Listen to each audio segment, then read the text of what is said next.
올라가셔야 되지 않아요? 예. 이 일 하루 2억 하시느라고 오늘 좀 바쁘신 것 같은데, 예. 지휘해 주시는 분이 오셔가지고 우리 찬양하는 팀의 소리가 좀 달라졌다고 하는 소문을 제가 한때 들었었는데, 그래서 많이 기대했는데 역시 기대 이상입니다. 귀한 찬양에 감사를 드립니다. 지난 시간에 우리나라에 여러 가지 큰 일이 많았죠. 특별히 이 해커의 공격으로 인해서 방송국과 은행의 전산망들이 마비가 되는 일이 있었습니다. 몇 주 전부터 계속되는 북한의 위협 속에 일어난 일이기 때문에 그 일의 결과로 보고 있습니다. 또 소문을 들으신 분도 계시겠지만 우리 교회가 새 예배당 공사하는 중에 크레인이 넘어가는 사고가 있어서 일시적으로 공사가 중단이 되고 지역 주민에게 많은 피해를 끼친 일도 있습니다. 또 여러분들 각 개인의 가정에 찾아온 여러 가지 질병이나 혹 우한, 또 시험거리 등으로 인해서 힘든 한 주간을 보내셨는 건 아닌지요.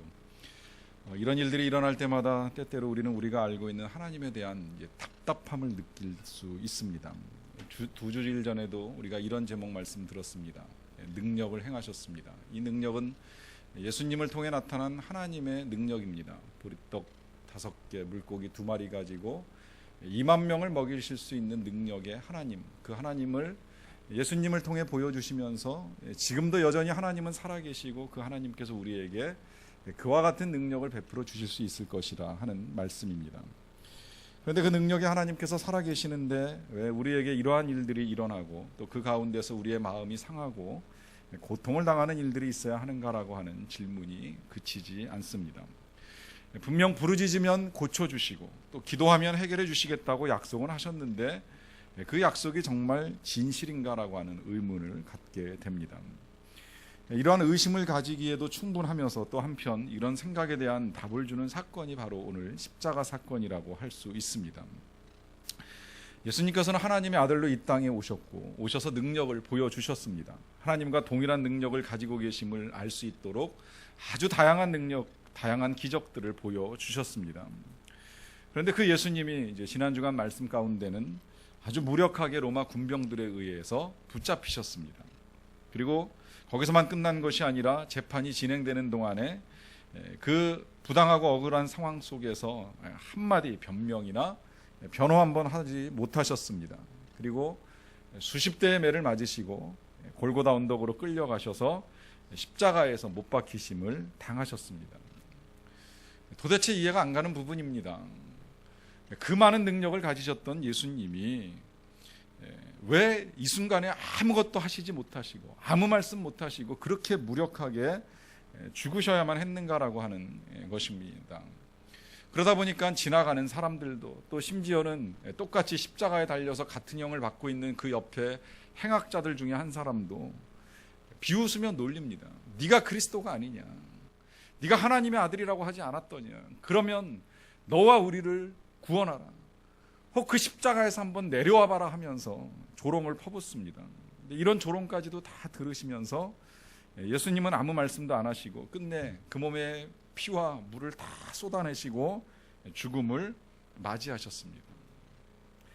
왜 하나님의 아들로 전능한 능력을 가진 이 예수님께서 그렇게도 비참하게 그리고 그렇게도 무능하고 무력하게 십자가에서 세상을 떠나셔야만 했을까요?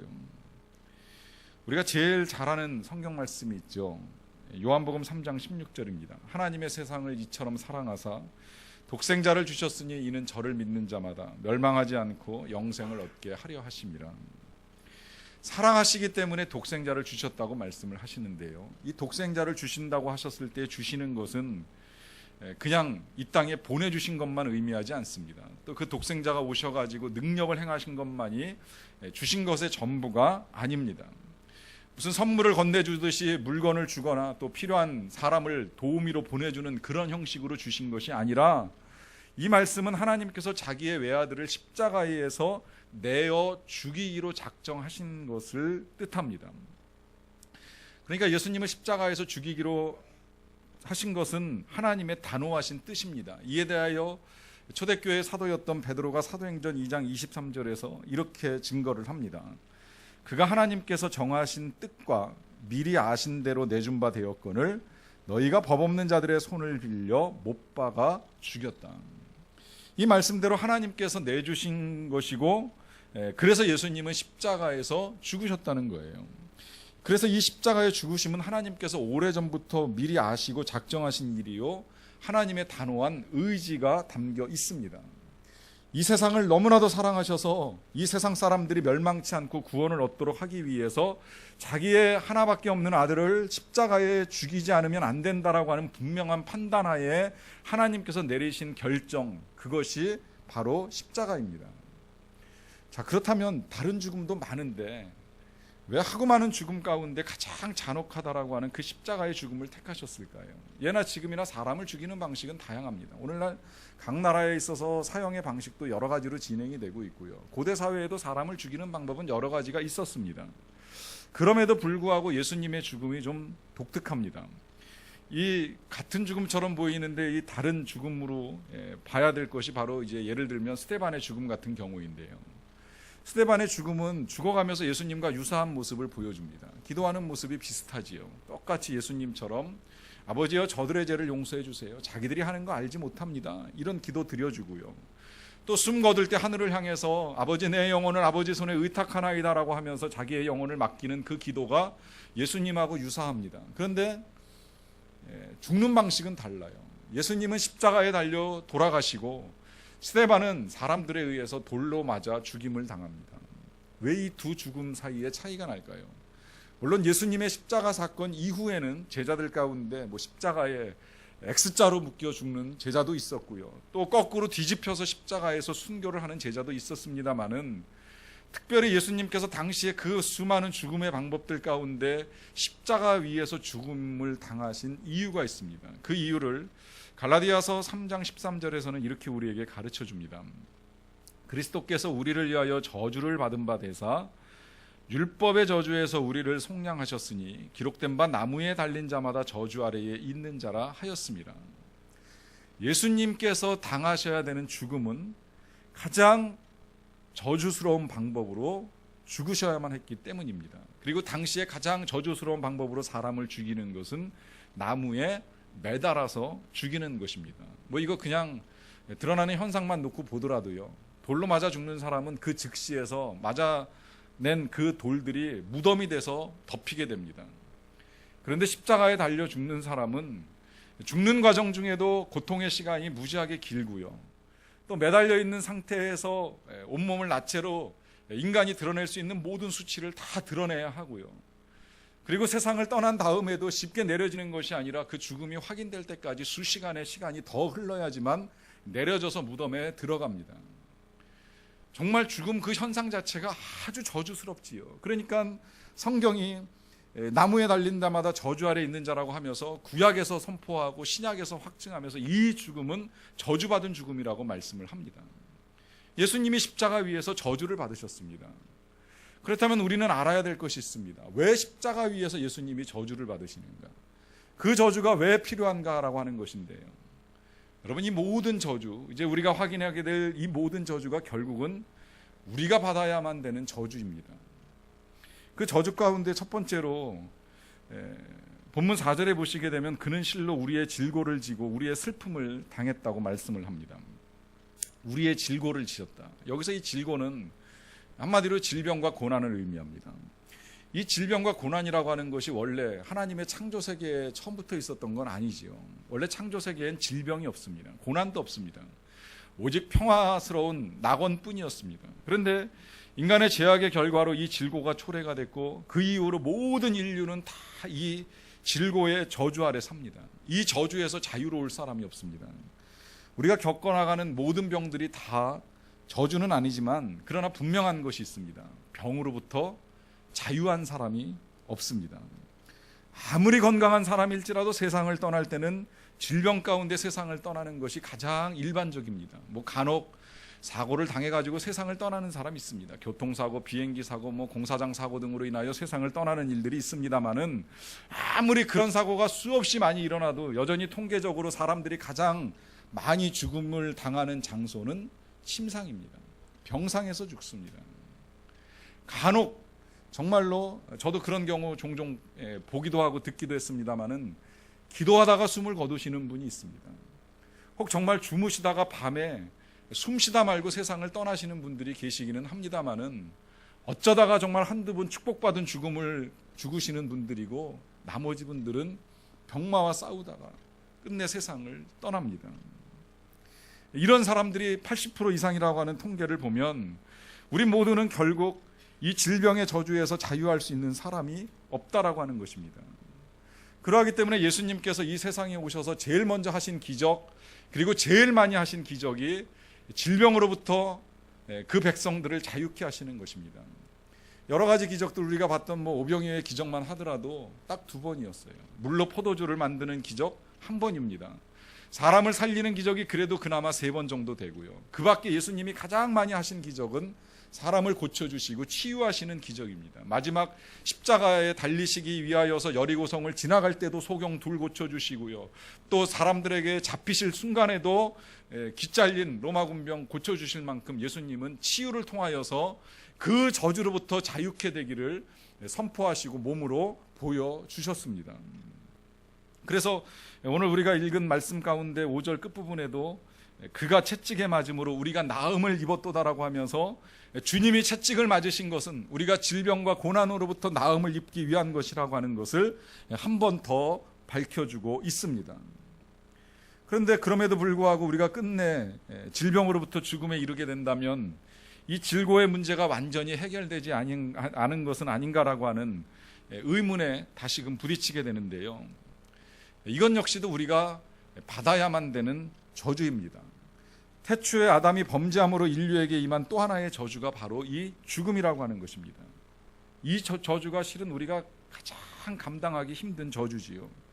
이 저주를 피해갈 자도 없고요. 또 예외도 없습니다. 누구나 이 저주를 두려워하고 이 저주로부터 벗어났으면 하는 마음을 가지고 있습니다. 그리고 이것 때문에 때로는 원망을 하는 일도 생겨나기도 합니다. 그러나 이것조차도 분명히 주님이 친히 십자가에서 담당하심으로 우리를 자유케 하셨습니다. 그래서 우리가 영생의 약속을 받았고 하나님의 자녀로 영원히 살아갈 수 있게 된 것입니다.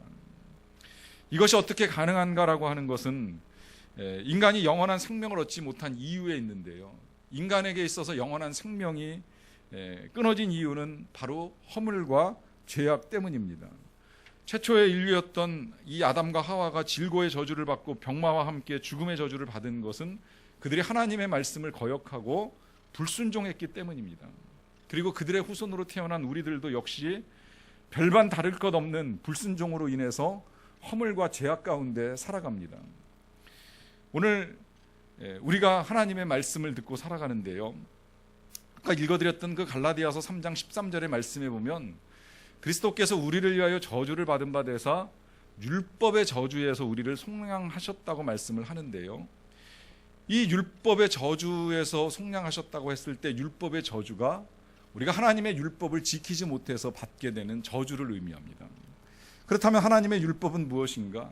그 긴 율법을 예수님이 아주 그냥 쉽게 잘 요약을 해주셨죠. 그 요약의 내용은 결국 하나님을 사랑하고 또 이웃을 내 몸과 같이 사랑하라고 하시는 말씀입니다.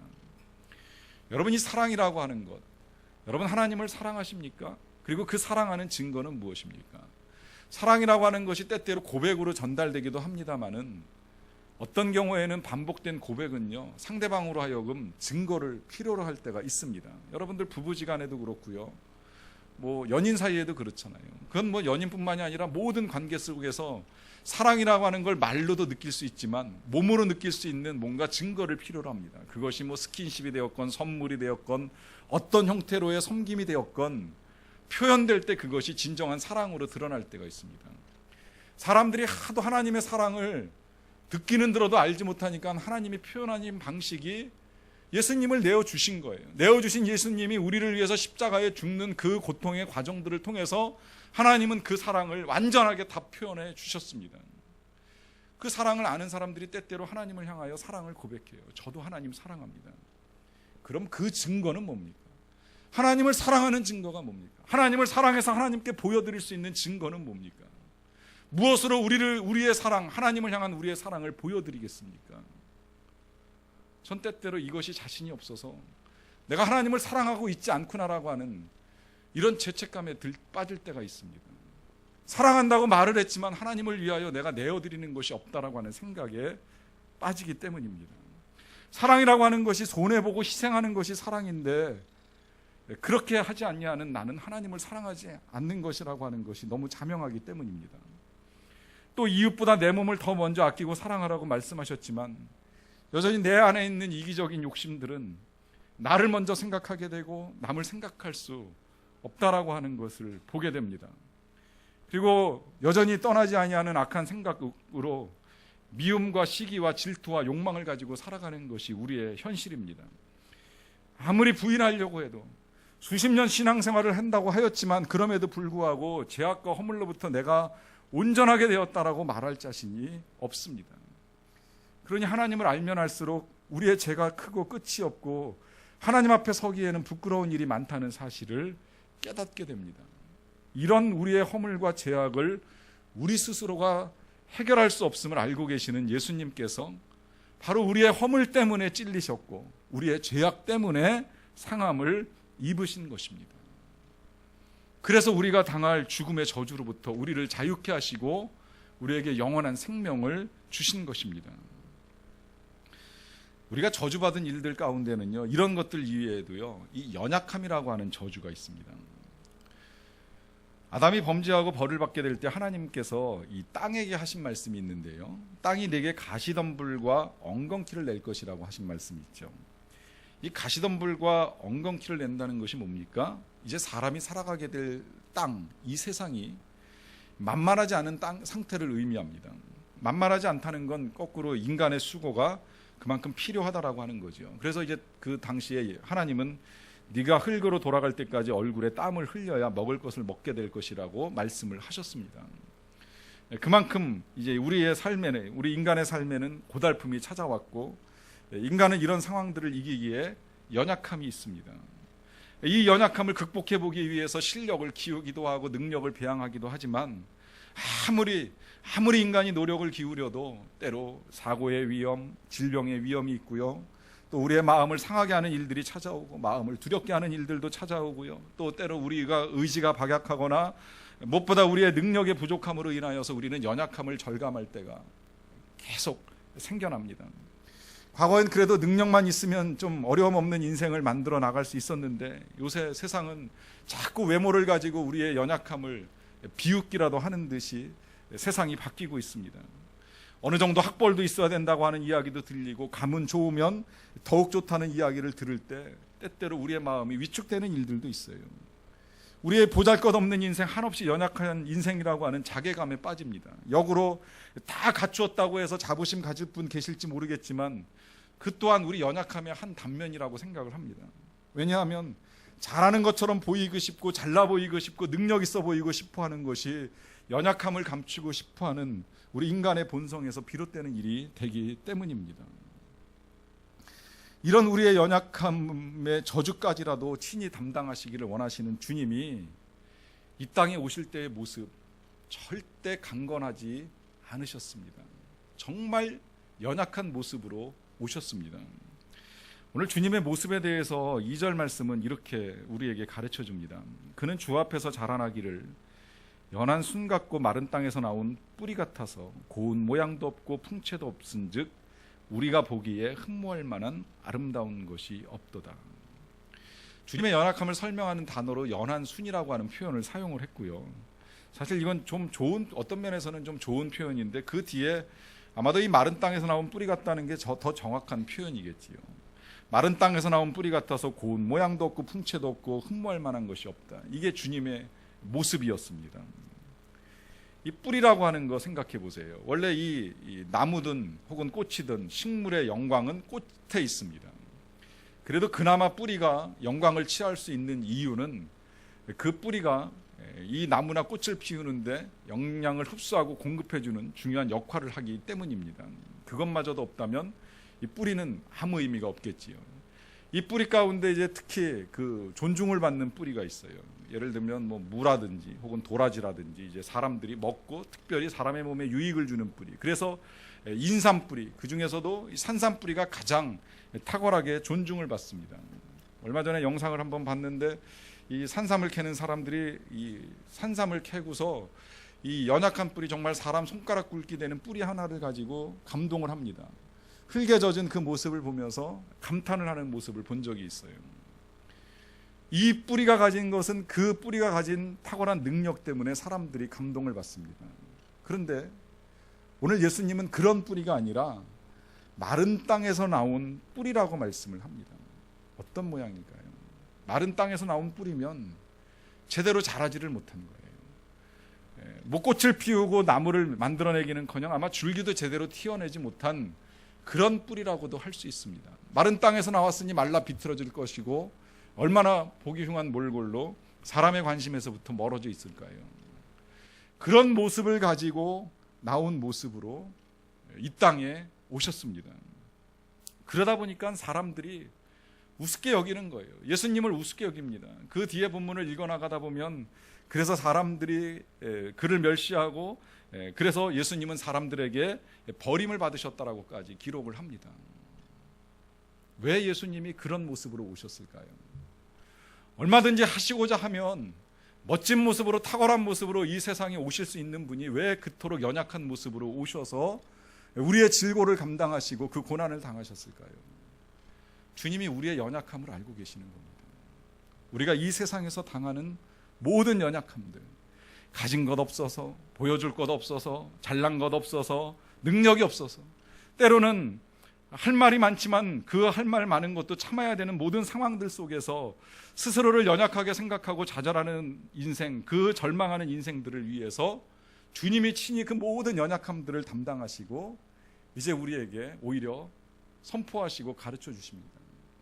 담대하라고, 씩씩하라고, 강건하라고, 하나님의 자녀답게 연약함을 치워버리고 나아갈 것을 우리에게 말씀하고 계십니다.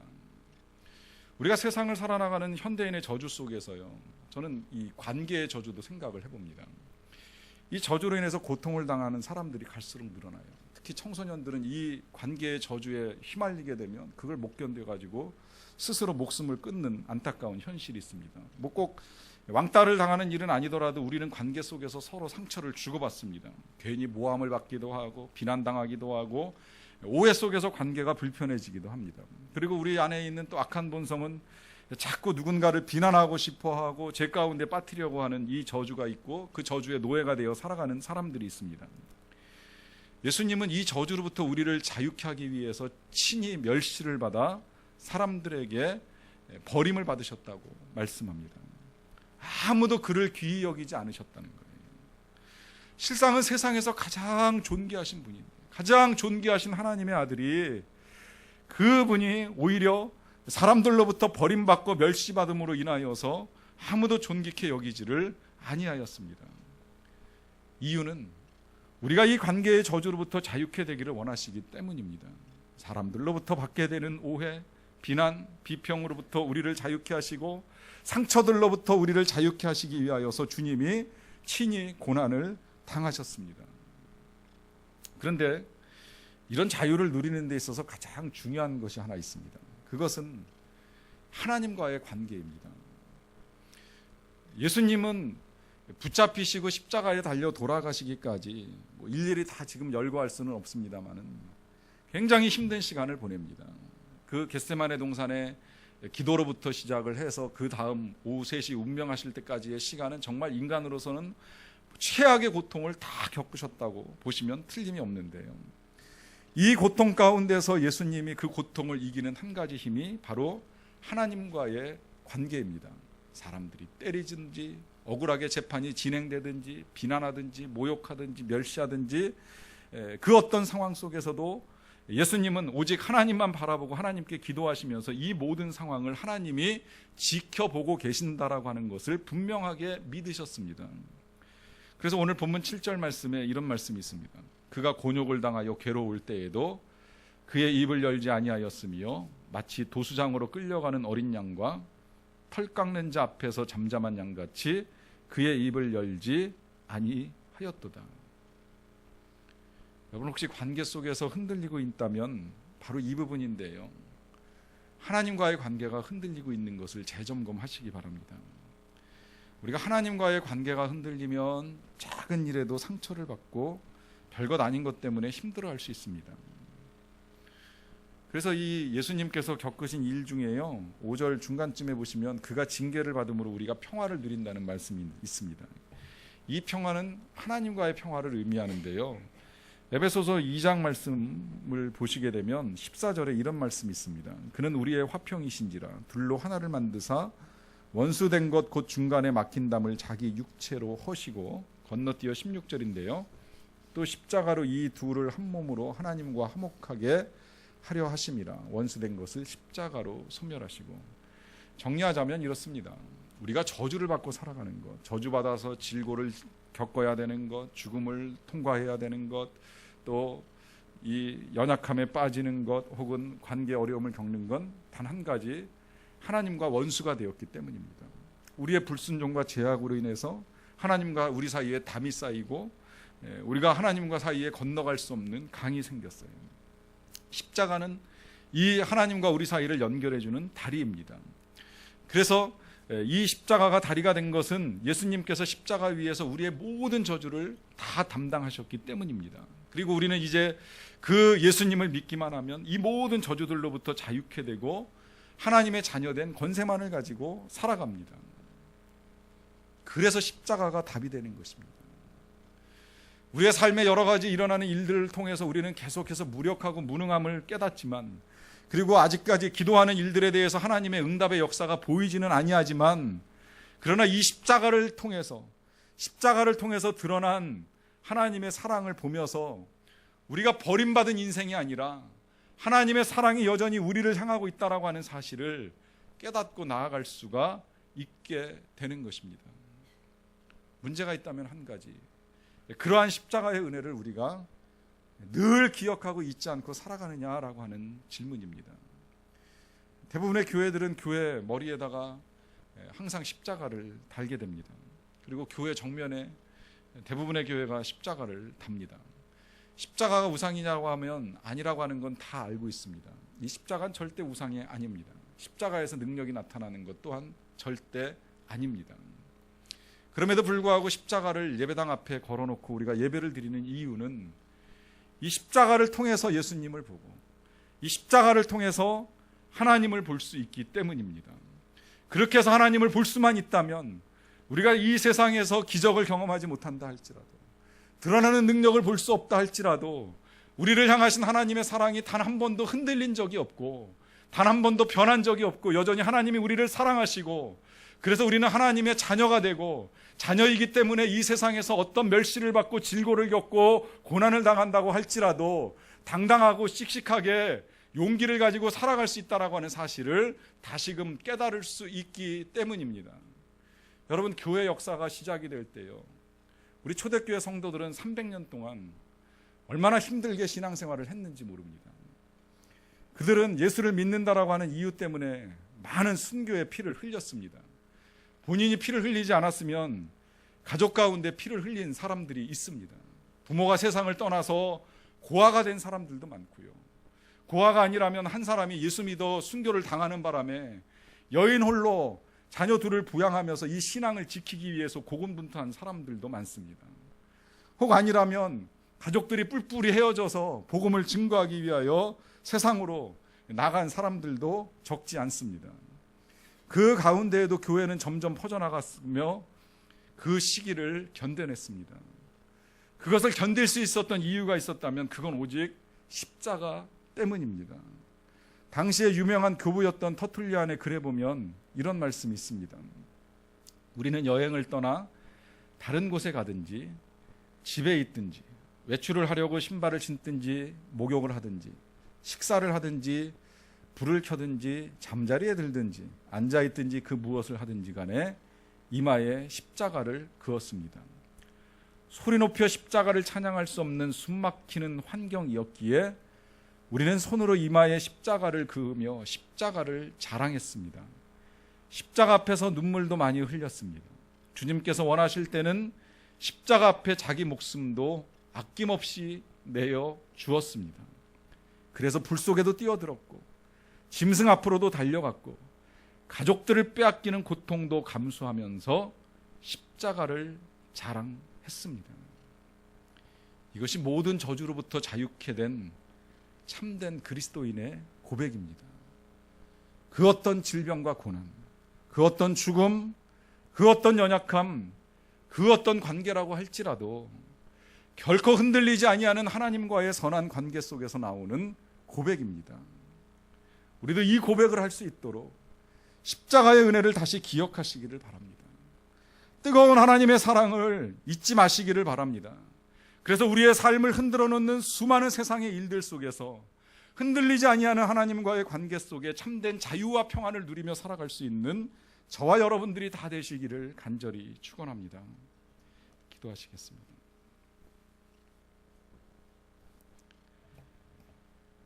여러분, 십자가의 은혜를 다시 한번 잘 묵상해 보시기를 바랍니다. 하나님의 은혜가 아니면, 그 십자가가 아니면 우린 늘 질병을 두려워하고 죽음도 두려워하고 세상을 두려워하고 세상의 비난, 세상의 모욕, 세상의 멸시, 세상 사람들과의 관계를 두려워하며 살아갈 수밖에 없습니다. 그런데 감사하게도 주님은 우리를 사랑하셔서 십자가에서 이 모든 저주들을 다 거두시고 죽임을 당하셨습니다. 그래서 이제 하나님과 우리와의 관계를 회복시켜 주시고 분명하게 말씀하십니다. 자유하라, 평안하라, 그리고 담대하라. 내가 세상을 이기었노라. 여러분, 이 은혜와 말씀 앞에서 혹 아직도 해결되지 아니한 죄가 있다면 고백하십시오. 허물의 용서를 구하십시오. 왕 되신 하나님을 인정하며 나아가십시오. 주인 되신 하나님께 내 삶의 주인이 하나님이라는 고백을 드리십시오. 그리고 그 은혜를 감사하십시오. 십자가의 은혜, 하나님의 사랑을 감사하는 기도를 드리시기를 바랍니다. 같이 기도하십시다.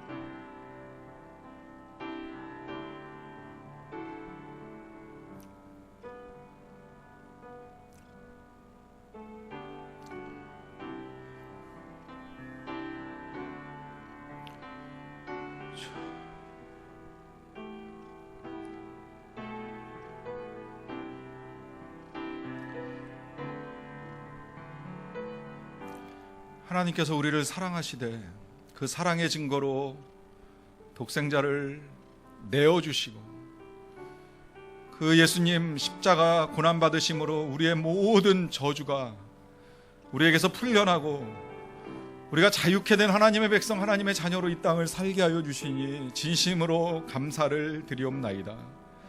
질병도 고난도 죽음도 또 우리의 연약함도 그 어떤 관계의 아픔도 우리를 더 이상 괴롭힐 수 없음을 고백하며 나아갑니다.